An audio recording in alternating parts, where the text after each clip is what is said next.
Welcome to Spaventoso Speculates, and on this episode we are speculating on the Legacy metagame and the most played cards in Legacy. This will include how to access and interpret the charts across the various websites, utilizing the charts to build our collections, and the weaknesses and errors that the charts might tell us.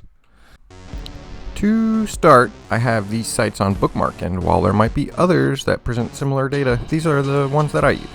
If you have some others, leave them in the comments and I can check them out. Generally, there are 3 or 4 sites I use to monitor Legacy deck usage: MTG Stocks, MTG Goldfish, MTGDecks.net, and Moxfield. Starting off with some of the weaknesses, MTG Goldfish and Moxfield especially do not have exact snapshots of the larger metagame. They kind of have a little bit more select data. MTG Goldfish does not collect all the tournament results, or as many as some of the other sites, and most of the data on Moxfield might be outdated. As you can see, this is 8 months ago, 2 years ago, so just kind of keep that in mind when you're looking at decks. Moxfield also might be a hypothetical representation of what decks people want, as there's no actual requirement to own the cards to generate lists on this site. When you find a deck you like, you can be presented with quite a bit of information, and it could be overwhelming. So let's break down some of the info, and I will show you how to read through the data. To start, I have brought up a burn deck here. Since this video is for beginners, it might be a good beginning deck to look at. The info is generally presented in the same way. It's broken down by card type, with the sideboard at the end. The prices are sometimes listed, although this information might not be entirely accurate. It is a good starting point to see how much a card or a deck might be worth. My previous video breaks down some of the info on where and how to price cards online. If you're interested, check it out. Some of the sites, like Moxfield, allow you to see the average mana cost, or the breakdown of the permanents and the spells, and even the percentage of the colors in your deck.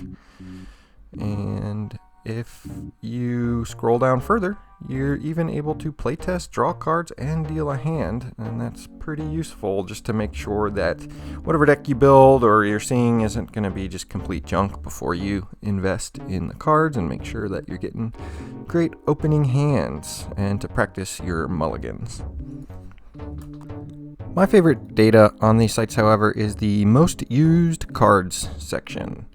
This can give some good insight not only to collectors who are looking to speculate on playable high-value cards, but to new players to give them a good starting point on what cards might be good pickups that could be versatile and used in a variety of decks.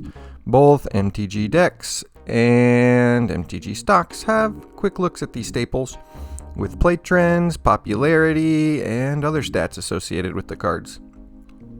They might not match up exactly, as they both collect different data sets, but they are good to look at to get a pretty good picture of the metagame and the most popular cards that people are playing.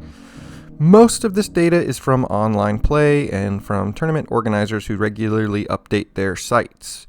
Many local groups and smaller stores, they don't send in their play data, and so your local metagame might vary wildly based on who's playing what, but it's still some good information to look at from time to time. If I was a newer player, I might be interested in making sure I had a playset of some of these top cards, and then maybe proxy some of the more expensive ones until I'm able to get a good feel of the deck that I like to play.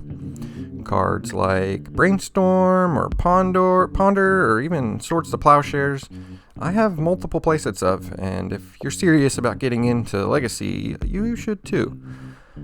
Let's see here. So there's also good sideboard cards that you can keep an eye out for, like Pyroblast or Hydroblast or Red Elemental Blast or Blue Elemental Blast, Leyline of the Void, Meltdown, Crop Rotation, Disruptor Flute, Pithing Needle, they're all good, handy cards to have around to throw into your sideboards just as generic answers until you get a better feel for your local metagame.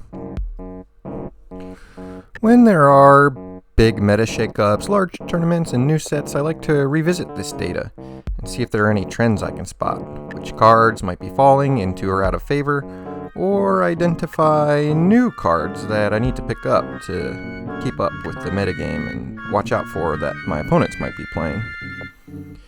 While many people think there's 30,000 some odd cards or whatever in the format, it's really a much smaller number of possibilities that you have to be aware of for Legacy, and keeping an eye on the tournament results and the staple cards can narrow down the possibilities and make it much easier to sideboard and prepare for when playing this format.